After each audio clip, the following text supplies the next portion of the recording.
Instead of value engineering, we're engineering value. Bringing you thought leadership on how to find success in U.S. manufacturing, this is Engineering Value, a Draper podcast.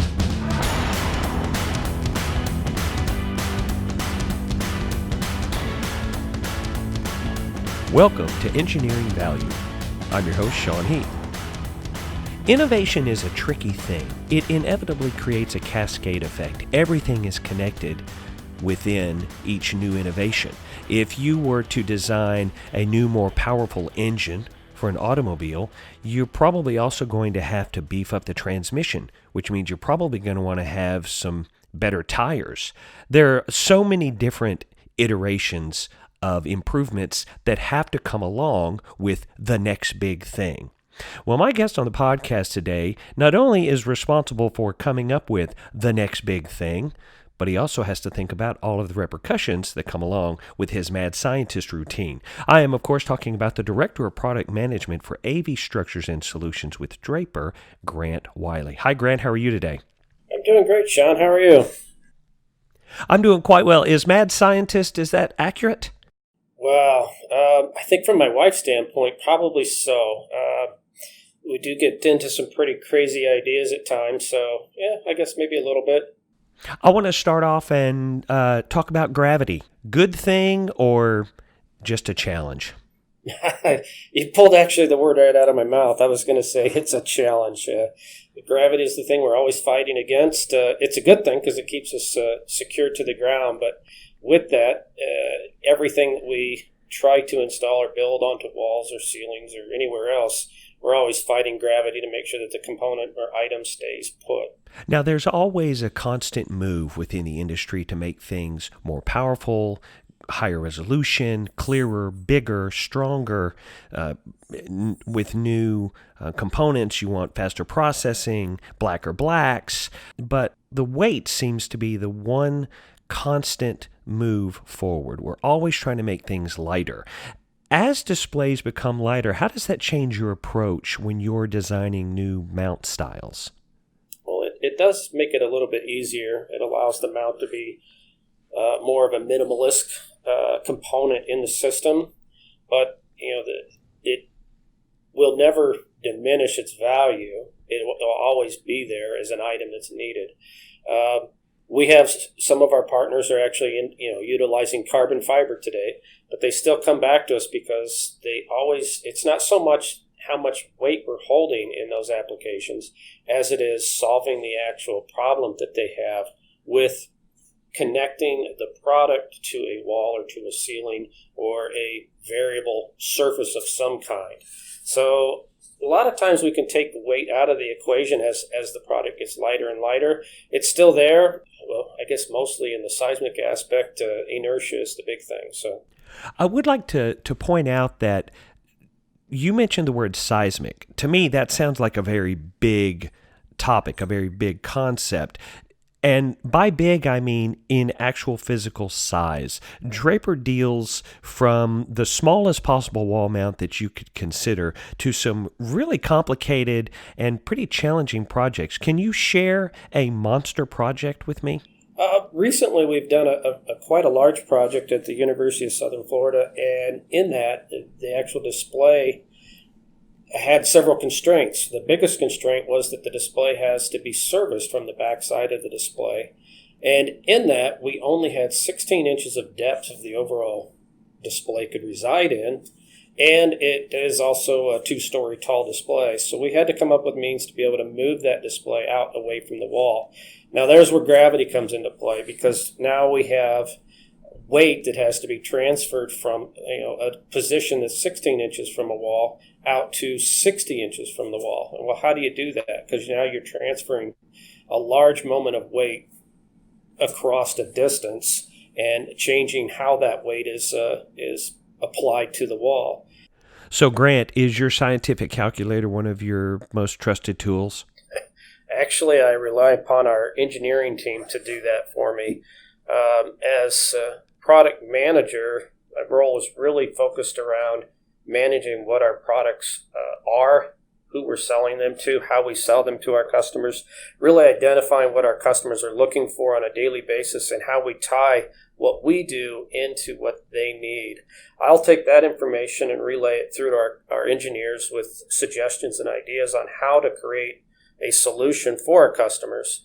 But at the end of the day, I really rely upon the highly skilled technical engineers that we have on staff to be able to do all the proper calculations for anything we're doing, whether it's for seismic calculations or wind load calculations or just general transfers of weight. Now, there is a phrase that you use at Draper that I know you're really proud of, and that's the phrase value engineering. Most people, when they hear a phrase that begins with the word value, they think that means cheap, and that could not be further from the truth. So can you please tell me the definition that Draper has for value engineering? You make a good point about people hear value and they think cheap. I mean, I've seen some markets out there where they actually use the word value as to show that that's their lowest quality product or lowest price product. Also, when you look in the construction world, if somebody says they need to value engineer a system, that means that you need to take value out of it. You need to take things out of it to make the cost come down.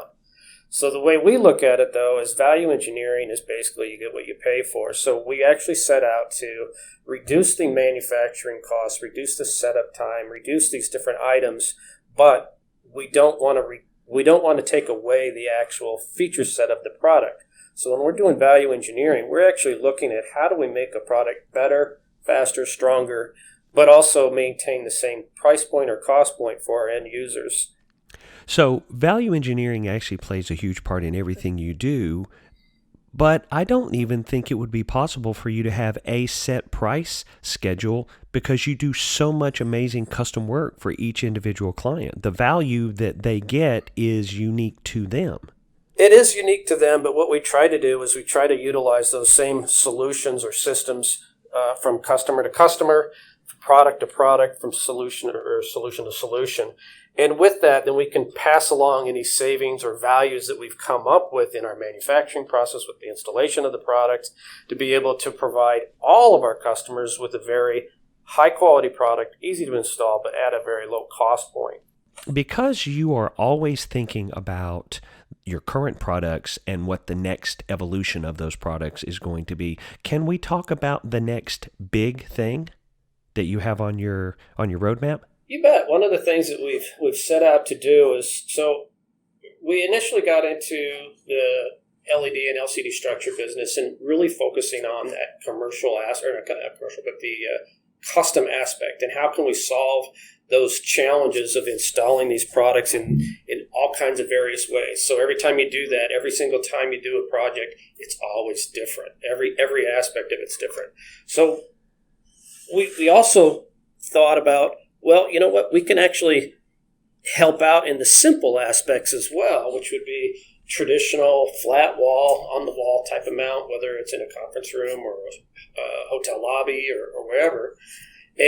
But how do we make it so that that's a very easy product? Everything from the ordering process to the shipping of it to the installation of it, and then maintenance of it in the future.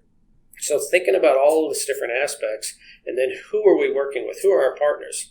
One of the challenges with LED products is every manufacturer has their own specific cabinet design and their own specific mounting points, and they're all just a little bit different. So we have to think kind of outside the box and come up with a solution that works with all of those in, let's call it, a tailored fashion, or maybe an advanced fashion from a standardized product, but it's the same overall construction.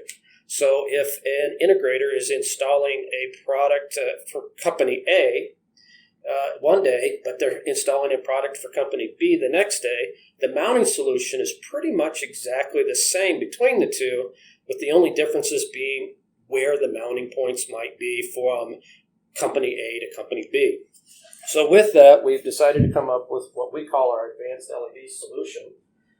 And that is a new product that will be designed specifically for, initially for the general 16:9 aspect ratio LED cabinets. It is designed so that just exactly what I was saying a minute ago, from company A to company B to company C, the construction or the assembly of that or installation of that mount is the same from A, B, and C, D, however many, and it's very easy to go on the wall. One person can install even the largest displays needed. It's modular in its size. It can go from anywhere from, say, a 4 panel by 4 panel array all the way up to 100 by 100 if need be. You've worked on just an innumerable amount of projects. Is there one in particular that you're especially proud of?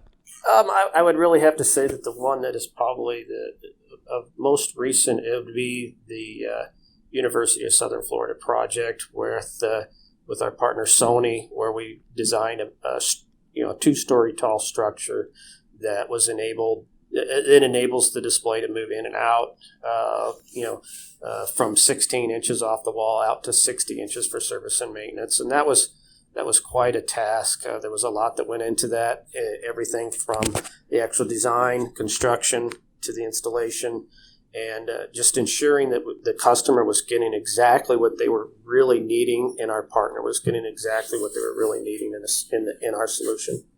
Now, I should have addressed this earlier in the podcast. But most people in the AV industry, when they hear the name Draper, they think about projection screens or even window shades, but not necessarily mounts and structures. And we spent this entire podcast talking about mounts and structures.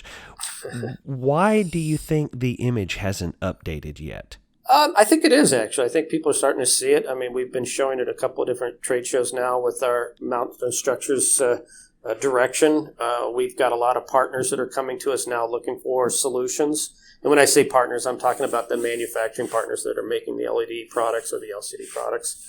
And it's just a growth phase. We're seeing that they're coming to us and realizing that the products that we have to offer are as good, if not better, than a lot of our competitors at most of the time at a much lower cost point. So we're seeing a lot of growth. Now, if someone super curious, such as myself, were to visit your headquarters there in Spiceland, Indiana, what would I get to see? Or what would I learn when I walked through the building?